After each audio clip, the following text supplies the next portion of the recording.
Kung gusto mo ng legit na chika, eto na yun! Chika! Walang filter, walang edit. Chika! Hindi ito fake, hindi ito late. Chika ni Sisa! Lahat ng ganap sa showbiz pag-uusapan natin dito. May nag-break, may nagkabalikan. Tara at pag-usapan. Kung ano man ang chika, alam na ni Sisa. Ito ang Chika ni Sisa. Chika! Ni Sisa!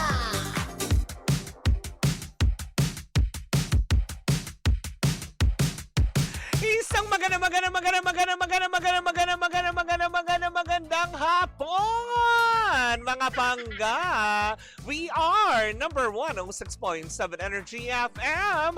Pangga, wag mong sabihin radyo, sabihin mo energy. Sa magandang hapon pa rin po. Syempre gusto kong batian ang mga taga Baclaran. Hello po sa inyong lahat dyan. Sa magandang hapon. Kamusta naman ang mga negosyo dyan? Alam ko ang init, di ba? Ayan, always hydrate yourself, di ba? Uminom lagi ng tubig. Nang sa gayon ay makaiwas tayo sa sa nagbabadyang mga heat stroke gawa ng sobrang init, di ba? And always make sure laging meron kayong baon ng mga labakara. Hindi yan ilalagay sa loob ng brief, gano? Kung hindi sa likuran, pang sip-sip ng pawis. Hindi mo ilalagay sa loob ng brief ang labakara, sa likuran ng damit, 'di ba? Pang-absorb ng pawis para iwas ubo, sipon. Yan ang mga kadalasang sakit na pwede nating makuha, hindi ba? Russell Vargas, 'di ba? Present na present ka kagad, 'di ba? At syempre salat pa rin po ng ating mga panggana na nakatutok sa atin. Sa mga kabubukas pa lamang po na kanilang mga radyo, ako po si Kapitana Sisa. At eto na ang Chika ni Sisa. Woo! Hello po. Good afternoon. Sa ating mga panggang in-drive drivers, hello po kina Kuya Ed Domingo, Ricardo Bobes, kina Ronald Soriano at kay Kuya Ronald Agcanas. Hello po sa inyong lahat dyan. Sa mga taga Pasig Mega Market, hello po sa inyong lahat dyan. At syempre gusto ko rin batiyan ang mga taga Rizal Park, lalong-lalo ng Operation and Planning Department na nawiwili ng makinig sa Energy FM. Kay Erwin, diba? Kay SG Erwin ng Valencia Hills. O, diba? Happy birthday sa'yo. Diba? Na nakakaloka yun. Happy birthday, SG Erwin. Diba? Nakalimutan ko yung apelido mo. Ang hirap. Tinanong ko pa man din niya kanina, buti na lang naalala ko. Alam mo yun, anong ang pangalan niya? Erwin. Ayan. SG Erwin ng Valencia Hills Condominium. Hello po sa inyong lahat. Nakikinig sa Palma de Mallorca, Spain. Gracias from Orly. Hola! Tale, gano. Hola, chika, amiga. Mag-iingat kayo dyan. Pero eto na, tumungo na tayo sa ating unang chika! Naku, may pinag-uusapan ngayon. Hindi matapos-tapos ang pambabasya kay Mr. Joey De Leon dahil matapos kasing, diba, hindi ko rin naman din makita yung logic dito, diba? Hindi ko lang alam kung talagang para lang ma-break yung ice about doon sa certain topic na pinag-uusapan nila. 'Di ba? Kasi nga parang nag-guess kasi nila doon yung naging controversial na naging contestant sa Mr. Pampanga si RJ Perkins, 'di ba? Na kung saan nga naman nakatawag pansin na ang kanyang malaking build na talagang halos umani ng pambabatikos, pero baliwala yun sa kanya kasi confident naman siya kahit pa sabihin mong malusog siya, 'di ba? Kung confident kang haharap sa tao, 'di ba? Kebera. Pero yun na nga, 'di ba? Naging guest nila or parang hindi ko alam kung guest contestant or may isang portion na kung saan nga naman dahil pag-uusapan yung tukol nga doon sa taba, 'di ba? Na parang sinasabi nga ni Manong Joey na okay lang naman niya ngayon, in na yan ngayon. Hindi naman na in yung abs. 'Di ba? Tapos nagtawanan sila sa studio. Tapos yung pala biglang naisingit niya, ay hindi na pala uso ang ang abs, 'di ba? Kasi wala no. Yun yata yung pagkakabanggit. Sabi niya, ay yung ABS pala yun ang sinasabi. 'Di ba? Na hindi naman pinalampas ni Meme Vice ang ganitong klaseng pagbibiro. Pero ang kinaganda lang dito, alam niyo, imbes na sagutin ni Meme Vice ito ng isa pang pasaring or sa pagpapatawa, sinabi naman ni Meme Vice sa pamamaraan na, alam mo yung makatao, 'di ba? Na sana maraming pinagdadaanan ngayon ng ABS-CBN na sana maging sensitibo sa mga bawat binibitawang biro patungkol dyan.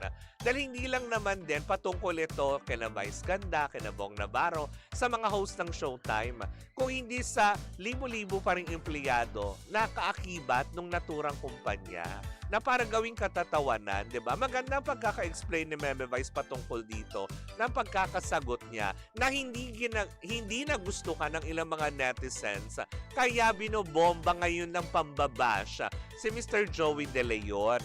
'Di ba? Na parang ngayon, ang imbis na siya lang sana nadadamay ang buong Itbulaga. Grabe, 'di ba? Na ay ito na naman yung ibang mga netizen na sige, mag-joke kayo ng ganyan para mas mag-click, para mas pansinin, para mas magkaroon ng viewers. Dahil alam naman natin, 'di ba, na hirap talaga sila when it comes to signal, 'di ba, sa iba't ibang mga lalawigan kasi nga hindi naabot. 'Di ba? Pero yun nga, sabi nga ng ilan na sana nagpaka-sensitive enough. 'Di ba? Okay lang sana na matalakay yung tungkol dun sa hindi naman nauso yung abs, 'di ba? Pero yung dugtungan ng ABS-CBN pala yun. Parang teka sandali, 'di ba? Na para din yan sa ibang mga, alam mo yun, nagko-content on social media na wala na ba kayo ibang ma-content?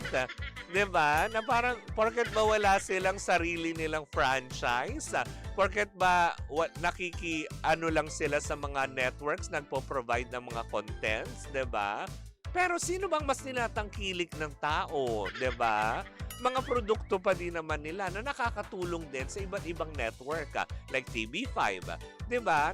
Na parang napapabalita ngayon na posibleng magkaroon ulit ng collaboration ng dalawang network, 'di ba? Parang nagkakaroon yata or magkakaroon ng pag-uusap muli sa dalawang network para maituloy yung mga proyektong naudlot, 'di ba? Katulad din sa GMA, 'di ba? Naging black timer sila sa noontime show pero kumbaga nagdala sila din ng negosyo para sa GMA. Hindi lang basta negosyo, napansin yung mga artista from Sparkle kasi nagkaroon ng collaboration eh. Kasi 'di ba, aminin man natin sa hindi, 'di ba? Mas nakikilala yung mga artista ng Star Magic. Hindi ko sinasabing walang kilala sa mga katulad sa GMA kasi sa GMA kilala naman diyan talaga iilan lang.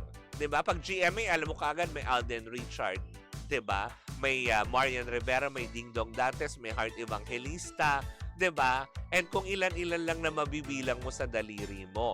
Pero yung mga baguhan ba, yung mga produkto ba ng mga kunwari talent search o kaya kung ano mang game show nila, 'di ba? Na hindi naman din napapansin.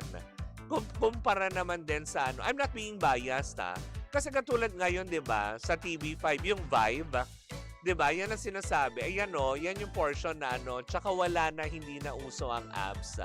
'Di ba? Tapos nagtawanan sila. Ay, ABS pala yun. Sorry. Gumaganon na. 'Di ba? Maski naman din po ako, talagang fan po ako ng Itbulaga. I respect them talaga. Kumbaga parang kaya lang sa portion lang na ito, sana, 'di ba, hindi na lang na isasama sa ganon. I know they're trying to crack a joke, pero hindi naman siguro magandang biro yan. Lalo pat ngayon, may kinakaharap na naman silang bagong problema na pilit silang bumabangon. 'Di ba? Na nakakaloka. Kaya tuloy sabi ng mga ibang netizen, ano ba talaga, 'di ba? Wala nang ma-joke. 'Di ba? Wala, for the content na lang, gano'n na lang ba 'yon? Na nakakaloka. Kaya tuloy ngayon nagsana naman. Katulad niyan, nadamay din pati yung Vibe. 'Di ba? Na sinasabi nag-online platform daw. Ilan lang yung nanonood. 'Di ba? Na nakakaloka na wala namang kinalaman na dito. 'Di ba? Kasi nagsasanga-sanga yan eh. Although, syempre, alam naman natin, di ba, black time din sila sa TV5 for that noontime show, hindi ba? Kaya lang, kasi yung ibang mga upcoming shows, dahil dito na naman sa pangbubuli, sila na naman ang bubulihin ng tao. Di ba? Tad-tad na nga sila ng pambubuli simula nung binitawan nila ang Showtime, 'di ba? Tapos tinanggal pa nila, yung tinapos pa nila yung kontrata nila between ABS and TV5, 'di ba? Amin naman natin talaga nagkaroon ng epekto sa TV5 yon. Buhat nang nawala yung kanilang mga content sa ipinalalabas sa TV5. Kaya nga ngayon daw 'di ba? Yung ngayon chika is parang magkakaroon yata ng pag-uusap muli sa pagitan ng ABS-CBN at TV5, 'di ba? Tsaka sana naman din, 'di ba? Yun lang din naman ang masasabi ko. Naiintindihan ako komedyante si Manong Joey, 'di ba? Pero sana ilagay din po natin sa lugar.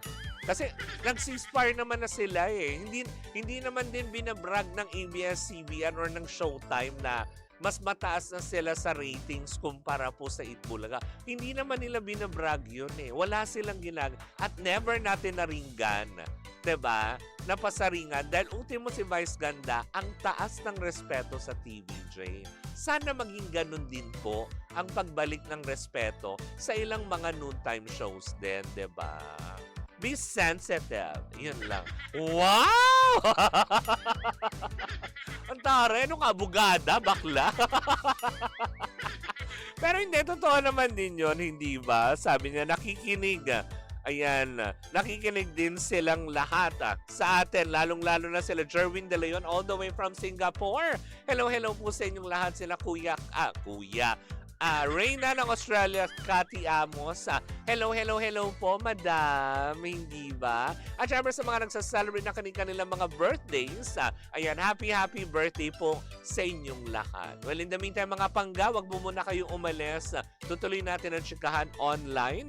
Pero sa radyo, tayo maghahanap buhay muna, hindi ba? Sa ating pagbabalik, pag-usapan natin ang naging tagpo or pagtatagpong muli ni na Dominic Roque at Bea Alonso last weekend. Hindi mo weekend. Last week lang yun 'Di ba? Ano kaya mga naging reaction?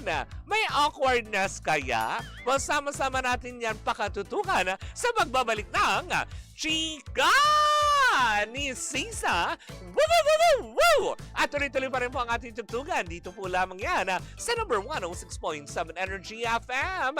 Panggawag mong sabihin radyo, sabihin mo Energy.